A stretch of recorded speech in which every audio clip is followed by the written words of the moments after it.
Andhra Pradesh deputy CM Pawan Kalyan అనే పేరులోనే పవన్ అంటే గాలి. అందుకే పవన్ కళ్యాణ్ గాలి మాటలు మాట్లాడతారని చెప్పి చాలామంది యొక్క అభిప్రాయం. వాళ్ళు అలా అనుకోవడంలో తప్పు లేదనేటువంటిది నా అభిప్రాయం. ఎందుకు ఈ మాట అంటున్నానంటే, పవన్ కళ్యాణ్ మాట్లాడేటువంటి మాటలకు ఆయన చేతలకు ఏమాత్రం సంబంధం ఉండదు.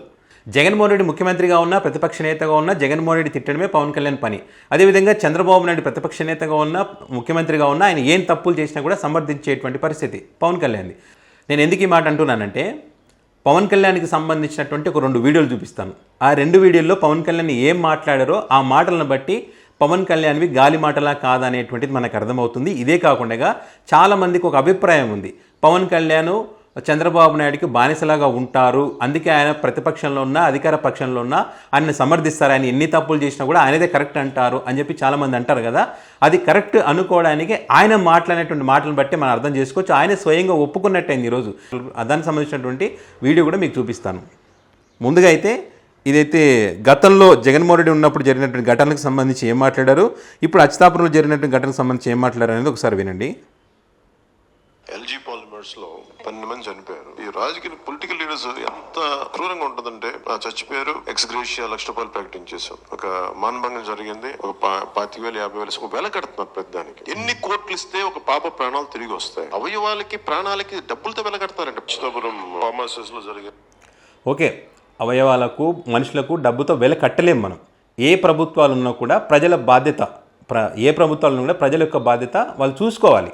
ఈ పరిశ్రమల వల్ల జరిగినటువంటి నష్టాలకు సంబంధించి పరిశ్రమలు కూడా వాళ్ళ బాధ్యత ఉంటుంది. సో మరి ఆ పరిశ్రమల బాధ్యత వహించినప్పుడు ఎవరైతే బాధితులు ఉంటారో ఆ కుటుంబాలకు ఎక్స్గ్రేషియా ప్రకటించడం ప్రభుత్వం యొక్క బాధ్యత. అందుకే గతంలో జగన్మోహన్ రెడ్డి ఏదైతే ఎల్జీమర్కి సంబంధించినటువంటి ఘటన జరిగితే ఆ కుటుంబాలకు ₹1,00,00,000 ఎక్స్గ్రేషియా ప్రకటించారు తక్షణమే. అప్పుడు జరిగినప్పుడు పవన్ కళ్యాణ్ అదే ఎక్స్గ్రేషియా ప్రకటించేస్తే వాళ్ళకు తిరిగి వస్తారంటే తిరిగి రారు, కానీ ఆ కుటుంబాన్ని అయితే ఆదుకోగలిగారు కదా. అచ్యుతాపురం జరిగినటువంటి ఘటనకు సంబంధించి ఇప్పుడే మాట్లాడారు చూడండి. ఇది రిపీటెడ్ గా మొన్న 3 వీక్స్ బ్యాక్ కూడా ఒక జరిగింది, ఒకళ్ళు ఇద్దరు చనిపోయారు. ఇది ఒకరు ఇద్దరు కూడా క్లారిటీ లేదు. ఇష్యూ ఏముందంటే, సేఫ్టీ ఆడిట్ అంటే ఈ యజమానులు భయపడిపోయే స్థాయికి వెళ్ళిపోయారు. గ్యాప్స్ ఇన్ సేఫ్టీ ఇష్యూస్ లో చాలా గ్యాప్స్ ఉన్నాయి. ఇప్పుడు అంటే నేను ఎందుకు కొంత ఒక అడుగు ముందుకేయడానికి నేను ఎందుకు సంకోచిస్తున్నానంటే, ఒకసారి అది ప్రభుత్వానికి ఇబ్బందిగా ఉండకూడదు, మళ్ళీ ఇది ఇలాంటి సేఫ్టీ ఆడిట్ చేస్తే ఉన్న పరిశ్రమలు వెళ్ళిపోతాయి అని చెప్పి ఒక వదంతి ఉంది. ఇది ఇప్పుడు జరిగినటువంటి ఘటనకు సంబంధించి ఈ సేఫ్టీ ఆడిట్ చేస్తే కనుక ఈ పరిశ్రమలన్నీ వెళ్ళిపోతాయి అనేటువంటి ఒక వదంతి ఉందంట. అంటే ఇప్పుడు సేఫ్టీ ఆడిట్ చేయకుండా అట్లే వదిలేస్తే మరొకసారి ఇట్లాంటి ఘటనలు జరిగితే మళ్ళీ అప్పుడు కూడా ఇదే మాట అంటావా? సేఫ్టీ ఆడిట్ చేస్తే మళ్ళీ పరిశ్రమలు వెళ్ళిపోతాయి, వాళ్ళ యాజమాన్యం భయపడుతున్నారని చెప్పి అంటారా? కనీసం ఇప్పుడు జరిగినటువంటి ప్రమాదంలో పోయినటువంటి ప్రాణాలు తీసుకురాలేము, కనీసం భవిష్యత్తులోనైనా ఇలాంటివి జరగకుండా చూడాల్సినటువంటి బాధ్యత మరి ఆ పరిశ్రమల యాజమాన్యాలతో కూర్చొని ఇలాంటివి జరగకుండా ఉండాలంటే ఏ చర్యలు తీసుకోవాలి? ప్రభుత్వం నుంచి మీరు ఏదైనా ఈ రకంగా మీరు సేఫ్టీ పాటించండి అని చెప్పి చెప్తే వాళ్ళకి కొంత సీరియస్గా యాక్షన్ తీసుకుంటే వాళ్ళకి కూడా కొంత భయం ఉంటుంది. ఆ రకంగా చేయకుండా మరొకసారి ఇలాంటి ప్రమాదాలు జరగడానికి అవకాశం కల్పించినట్టుగా అనిపిస్తుంది మీరు మాట్లాడేటువంటి మాటలు. కనీసం ఆ కుటుంబాలకు ఎక్స్గ్రేషియా ప్రకటించడానికి కూడా మీకు మనసు రావట్లేదు. చంద్రబాబు నాయుడు అక్కడికి వెళ్ళి వాళ్ళని పరామర్శించేటువంటి క్రమంలో ఏ రకంగా పరామర్శించారో మనం చూసాం. చేతులకి గ్లౌజులు వేసుకొని, కాళ్ళకి గ్లౌజులు వేసుకొని, ముఖానికి మాస్క్ పెట్టుకొని ఆ బాధితులకు దూరంగా కూర్చొని ఏదో మాట్లాడేసి మీ అందరికీ న్యాయం చేస్తామని చెప్పి వెళ్ళిన తర్వాత ఇంకో చోటుకి వెళ్ళి మాకు ప్రభుత్వం నుంచి మేము ఎలాంటి సాయం చేయము, మాకు సంబంధం లేదని చెప్పి అక్కడొక మాట ఇక్కడొక మాట చెప్పి చేతులు దులిపేసుకున్నారు. ఆ బాధితులు రోడ్డున పడి ఏడుస్తూ ఉన్నారు. కనీసం వచ్చిపోయారు కానీ కనీసం మా కుటుంబాలకు న్యాయం జరిగేటువంటి పరిస్థితి కనిపించట్లేదు, అంబులెన్స్లో తీసుకుపోయే పరిస్థితి కూడా లేదని చెప్పి ఆ బాధితులంతా బాధపడతా ఉన్నారు. గతంలో జగన్మోహన్ రెడ్డి మీద ఎంత ఫైర్ అయ్యారో ఇప్పుడు ఎంత స్మూత్గా మాట్లాడుతున్నారు, ఎంత మెల్లగా మాట్లాడుతున్నారో చూడండి. జగన్మోహన్ రెడ్డి హయాంలో పరిశ్రమల వల్ల కాలుష్యం వస్తుందని చెప్పి ఆ పరిశ్రమలకు నోటీసులు ఇస్తే పరిశ్రమలను వెళ్ళిపోతున్నాయి జగన్మోహన్ రెడ్డి వల్ల, ఈ యాజమాన్యాలు భరించలేకపోతున్నారు జగన్మోహన్ రెడ్డి టార్చర్ అని చెప్పి పెద్ద ఎత్తున ప్రచారం చేశారు. అమర్ రాజా ఫ్యాక్టరీ కూడా వెళ్ళిపోయిందని చెప్పి కూడా పెద్ద ఎత్తున ప్రచారం చేశారు వీళ్ళు.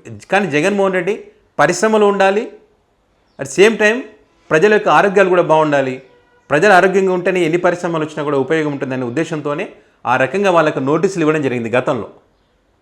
ఇప్పుడు మీరేమో సేఫ్టీ ఆడిట్ చేయడానికి భయం పెడుతుంది, ఒక అడుగు ముందుకే అంటే భయం వేస్తుందని చెప్పి మీరు మాట్లాడుతూ ఉన్నారు. సో ఇంకొక వీడియో చూడండి ఏం మాట్లాడారు ఆయన. చంద్రబాబు నాయుడు గారి అనుభవం ఎందుకు రాష్ట్రానికి అవసరం అని చూస్తే, ఇన్ని అప్పుల్లో ఉండి ఎన్నిసార్లు రివ్యూ చేసినా డబ్బులు లేవు ఏ అకౌంట్స్ లో కూడా. కానీ ఆయన అనుభవం వల్ల ఫైనాన్స్ మేనేజ్మెంట్ చాలా బాగా తెలుసు కాబట్టి ఇన్ని లక్షల మందికి మొదటి తారీఖునే ఆయన పెన్షన్లు ఇవ్వగలిగారు. అది ఆయన అనుభవం. నాకు ప్రజాదరణ ఉండొచ్చేమో, కానీ పరిపాలన అనుభవం లేదు. నేను నాకంటే బాగా ఆలోచించగలిగే వాళ్ళని, నాకంటే రాష్ట్రం కోసం పనిచేసే వాళ్ళ వెంట నడవడానికి, వాళ్ళ వెనక నడవడానికి, వాళ్ళ పక్కన నడవడానికి, నేర్చుకోవడానికి నేనే సంకోచించే వ్యక్తిని కాదు. అలాంటి అనుభవజ్ఞుడి దగ్గర ఇది ఈయన చంద్రబాబు నాయుడు పరిపాలన దక్షత కలిగినటువంటి వ్యక్తి మొదటి తారీఖు రోజునే అందరికీ పింఛన్లు ఇచ్చాడని చెప్పి గొప్పగా చెప్తా ఉన్నాడు.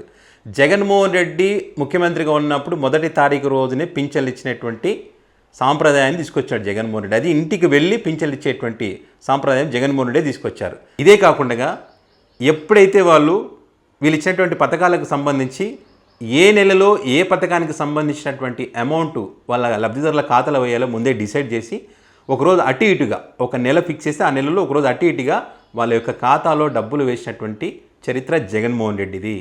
మరి ఒక పింఛన్లు ఇచ్చారు, మీరు ఇస్తానన్నటువంటి హామీల సంగతి ఏమైపోయింది? ఫ్రీ బస్సు లేదు, 3 ఫ్రీ సిలిండర్లు లేవు, ఇసుక ఫ్రీ అన్నారు, దానికి డబ్బులు తీసుకుంటున్నారు. తల్లికి వందనం లేదు, తండ్రికి ఏందని మాత్రం కంటిన్యూ చేస్తున్నారు. దానికి సంబంధించిన పాలసీకి సంబంధించి కూడా క్యాబినెట్ సమావేశంలో మాట్లాడుకున్నారు. ఇట్లా మీరు ఏదైతే సూపర్ 6 అని చెప్పారో అందులో ఏది కూడా అమలు చేసేటువంటి అవకాశం లేదు. ఇదా పరిపాలన దక్షత అంటే? ఇదా అనుభవం అంటే? మరి అంత అనుభవం ఉన్నటువంటి వ్యక్తి అయితే మరి జగన్మోహన్ రెడ్డి ఏదైతే ఇవన్నీ అమలు చేశారో మరి అవి ఎందుకు కంటిన్యూగా చేయాల్సినటువంటి పథకాలు ఇవన్నీ మరి ఎందుకని అమలు చేయలేకపోయారు ఇవి? ఇది మాత్రం మనం ప్రశ్నించాం. ప్రతి మంగళవారము అప్పులు చేసిన పరిస్థితి, మొదటి నెల పింఛన్లకు జీతాలకే 10,000 కోట్లు అప్పు చేసినటువంటి పరిస్థితి. ఇప్పుడు ఒక మాట మాట్లాడతారు, గంట తర్వాత ఇంకొక మాట మాట్లాడతారు. మీరు ఏ ఊరు పోతే ఆ ఊరిలో పుట్టిన అంటారు, ఏ ఊరు పోతే ఆ ఊరు నాదంటారు, ఈ ఊరితో అనుబంధం ఉందంటారు.